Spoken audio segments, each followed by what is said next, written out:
Hello guys, ഇന്നത്തെ periods ആണ്. ഇപ്പം ഞാൻ കുറച്ച് ആക്കത്തിലാണ് സംസാരിക്കുന്നത്, പക്ഷേ ഞാൻ ഭയങ്കര ഡള്ളായി കുത്തിരിക്കുകയാണ്. തീരെ പറ്റാണ്ട് മരുന്നൊക്കെ എടുത്ത് കഴിഞ്ഞിട്ടാണ് ഞാനിപ്പോൾ ഈ സംസാരിക്കുന്നത്. രാവിലെ തന്നെ എനിക്ക് പീരീഡ്സ് ആയിട്ടുണ്ടതിന് ഭയങ്കര ഇടങ്ങേറായിപ്പോയി. അപ്പോൾ എനിക്ക് ദോശയും കോഫിയൊക്കെ ഉണ്ടാക്കി തന്നു. സത്യം പറഞ്ഞു കഴിഞ്ഞാൽ കുറേ കച്ചറൊക്കെ ചെയ്ച്ചപാട് കുറേ ഒച്ചയൊക്കെ എടുത്തത്. അങ്ങനെ ആക്കല്ലേ, ഇങ്ങനെ ആക്കല്ലേ, ദോശ അങ്ങനെ ഇട്, ദോശയിൽ കുറച്ചുകൂടി വെള്ളമൊക്കെ അധികം പാന് ചൂടാക്കല്ലേ എന്നൊക്കെ പറഞ്ഞ് കുറേ ഒച്ചയൊക്കെ എടുത്ത് ലാസ്റ്റ് ഇത് നല്ലൊരു 2-3 ദോശ കോഫിയൊക്കെ കിട്ടി. അപ്പം അത് കഴിഞ്ഞ് ഇങ്ങനെ കിടക്കുകയാണ്. കാക്ക എപ്പോഴും അടുക്കളയിലാണ്. അപ്പം ഉച്ചക്കത്തേക്കുള്ളത് റെഡിയാക്കാൻ വേണ്ടി പോയതാണ്. അതിൻ്റെ മണത്തെ വരുന്നുണ്ട്.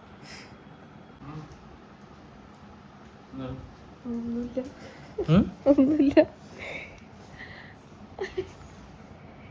എന്താടി ഞാൻ വീഡിയോ എടുത്തതാണ്. നിങ്ങളിത് നോക്കണ്ടോ അല്ലേ എന്നുള്ളത്. അതിനെന്താണ്?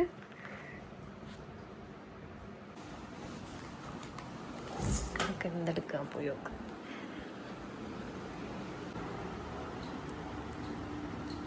എന്താ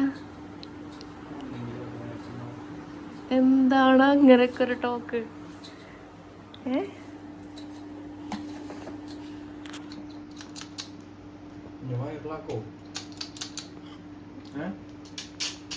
എന്തിനാണ് ഇതുണ്ടാ? മുട്ടൊക്കെ മേടിച്ചാ? ഇതെപ്പോ അച്ചാറോ? അടുക്കള കൊളാണെങ്കിലും കുഴപ്പമൊന്നുമില്ല, സാരല്ല. എന്തേ തേനീച്ചൻ്റെ കടിയൊക്കെ കിട്ടിയിട്ടുണ്ട്. കടന്നല്.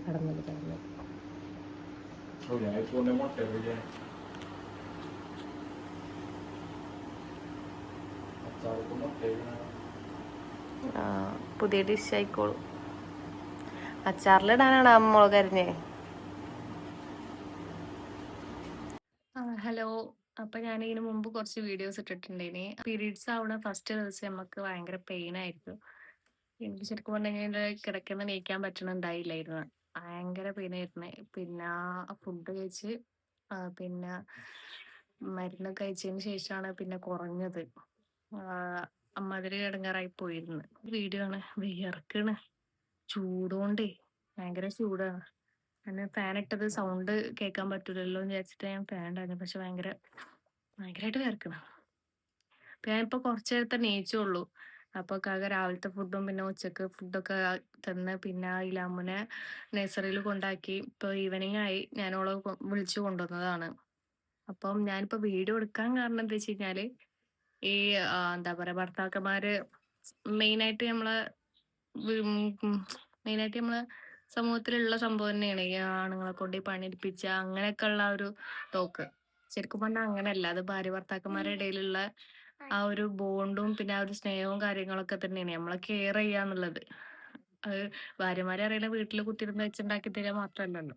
ഉച്ചത്തെ ഒരു ദിവസം കടന്നു കിട്ടിക്കഴിഞ്ഞാല് ഭയങ്കര വലിയൊരു ആശ്വാസമാണ്. കിടക്കുന്ന സമയത്ത് ഞാൻ ജസ്റ്റ് ഒന്ന് വീഡിയോ എടുത്ത് വെച്ചതാണ്.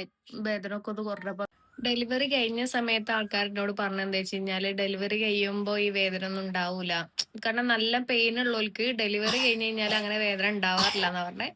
അത് ശരി തന്നെയാണ്. എനിക്ക് ഡെലിവറി കഴിഞ്ഞതിന് ശേഷം ഒരു 3-4 മാസം എനിക്ക് അങ്ങനെ വലിയ പെയിൻ ഉണ്ടായില്ല. പിന്നെ കുറച്ചൊരു പെയിൻ ഉണ്ടാവും, എന്നാലും നമുക്കത് കൺട്രോൾ ചെയ്യാൻ പറ്റുന്ന ആ ഒരു ടൈപ്പിലായിരുന്നുണ്ടായിരുന്നത്. പക്ഷെ പിന്നെ എനിക്ക് മുമ്പത്തെ പോലെ തന്നെ വരാൻ തുടങ്ങി.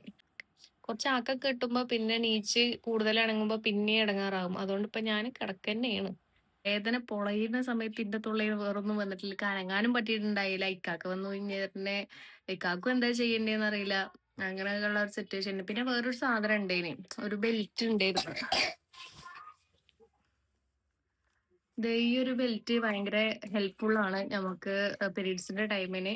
ഭയങ്കരമായിട്ട് ഹെൽപ്ഫുൾ ആണ്. കാരണം നമുക്ക് ഉണ്ടാവുന്ന പെയിന് ഏകദേശം ഒരു പകുതിയൊക്കെ നമുക്ക് ഇതുകൊണ്ട് മാറ്റിയെടുക്കാം. നമുക്ക് വയറിലൊക്കെ വെക്കുന്ന സമയത്ത് നമുക്ക് പിന്നെ ഒഴിഞ്ഞോണ്ട് നിൽക്കണ്ട. ആ ഒരു പോർഷന് ഇതിനെ ഹീറ്റ് ചെയ്യും. പിന്നെ വൈബ്രേഷൻ ഉണ്ട്. ഇത് 3 സെറ്റ് വൈബ്രേഷനും ഹീറ്റിന്റെ അളവ് കൂട്ടുന്നതുമാണ് വരുന്നത്. ചാർജ് ചെയ്താൽ മതി. അടിപൊളി സാധനമാണ്. ഇന്നത്തെ വീഡിയോ ഇത്രേ ഉള്ളൂ. Okay bye.